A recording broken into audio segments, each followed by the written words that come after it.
Okay, så jeg vil gerne forklare, hvordan man løser en andengradsligning, og også nogle specielle andengradsligninger. Yes. Normalt i en andengradsligning, så har vi en standardligning, der hedder ax i anden plus bx plus c er lige 0. Så det man kan gøre for at regne ud, finde frem til værdien af x, er ved at bruge diskriminanten. Først så finder man diskriminanten, og diskriminanten er lige b i anden minus 4ac. Og koefficienterne for b, a og c finder man altså heroppe i standardligningen. Ligningen den har ikke nogen løsning, hvis d er under 0, men derimod har den to løsninger, hvis det er over 0. Hvis det så er lige 0, så har den kun én løsning.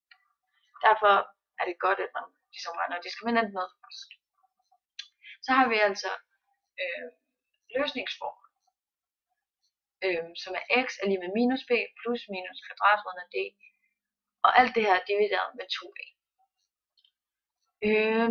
Jeg har et eksempel på, hvordan man bruger det her, først og fremmest.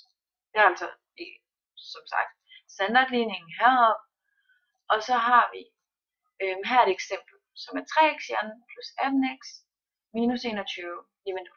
Vi har altså følgende værdier for a, b og c, at a er lige 3, b er lige 18, og c er lige minus 21.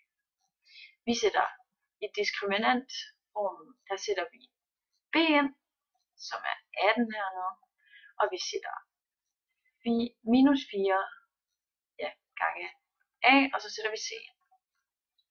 Så vi har altså diskriminanten, som er 18 i anden minus 4 gange 3 gange minus 21. Og det giver alt sammen, alt i alt, 576. Så bruger vi løsningsformen, og vi sætter b ind, og vi sætter diskriminanten fra før ind, her under kvadratroden, og dividerer det med 2 gange a, som vi også sætter ind. Vi får altså at minus 18 plus minus kvadratroden er 576, divideret med 2 gange 3. Og hvis vi har den positive kvadratrod, altså det her plus minus er plus, så får vi at x er lige 1. Og hvis vi har den negative, så får vi at x er lige minus 7. Så det er så de to svar, den her andengradsligning har. Så har vi her en speciel andengradsligning, hvor b er lige 0. Vi har nu standardligningen ax i anden plus c er lige med 0, hvilket så forudsætter, at a ikke må være lige 0.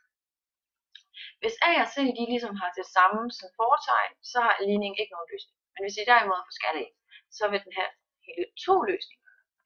Her har vi altså formen, en kortere og en lettere formel, som hedder at x er lige med plus minus kvadratroden af minus c divideret med a. Her har vi et eksempel. Vi starter med ligningen 4x i anden er lige med 17. Så trækker vi 17 fra på begge sider og får altså 4x i anden minus 17 er lige med 0. Vi har nu følgende værdier for a og c. A er lige med 4, b er lige med 0, og c er lige med minus 17. Her kan man så gøre brug af den her formel. Vi siger altså, at x er lige med plus minus kvadratrod af minus 17 divideret med 4. Og hvis vi tager den positive kvadratrod, så får vi, at x er lige med 2,06. Og tager vi den negative, så får vi, at x er lige med minus 2,06. Så det er altså en lidt hurtigere måde at gøre det på, kan man sige. Ja.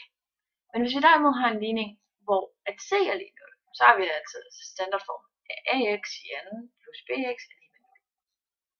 Det er altså bare den samme standardligning som før i det første eksempel, men man har bare fjernet c. Ligesom før, der fjernede vi bare bx. Yes. Den kan løses på flere måder. Først og fremmest så er det vigtigt, at vi forudsætter, at a ikke må være lige 0, og b ikke må være lige 0. Men ellers så har vi her et eksempel. 3x i anden plus 27x er lige med 0. Den ene måde, man kan løse det på, er ved at sætte x uden for en parentes. Det vil sige, at vi har x, parentes 3x plus 27 er lige med 0. Det kan man gøre, fordi at x gange 3x er lige med 3x i anden, og x gange 27 er lige med 27x. Det betyder egentlig det samme. Her kan man så gøre det smarte at gøre brug af nulreglen. Da vi ved, at i et multiplikationsstykke, så må en af de to faktorer være 0, for at ligesom, resultatet af det produktet skal være lige med 0, så må vi altså have, at enten skal x'et her være lige med 0, eller det, som x'et ganges med, som i det her tilfælde er 3x plus 27, være lige med 0. Så for lige at forkorte det her 3x plus 27, så trækker vi 27 fra begge sider, så vi har 3x er lige med minus 27, og så dividerer vi med 3 på begge sider. Og får altså at x er lige med minus 9. Så enten så må x være lige 0, eller x være lige med minus 9, for at det her regnestykke heroppe skal give 0.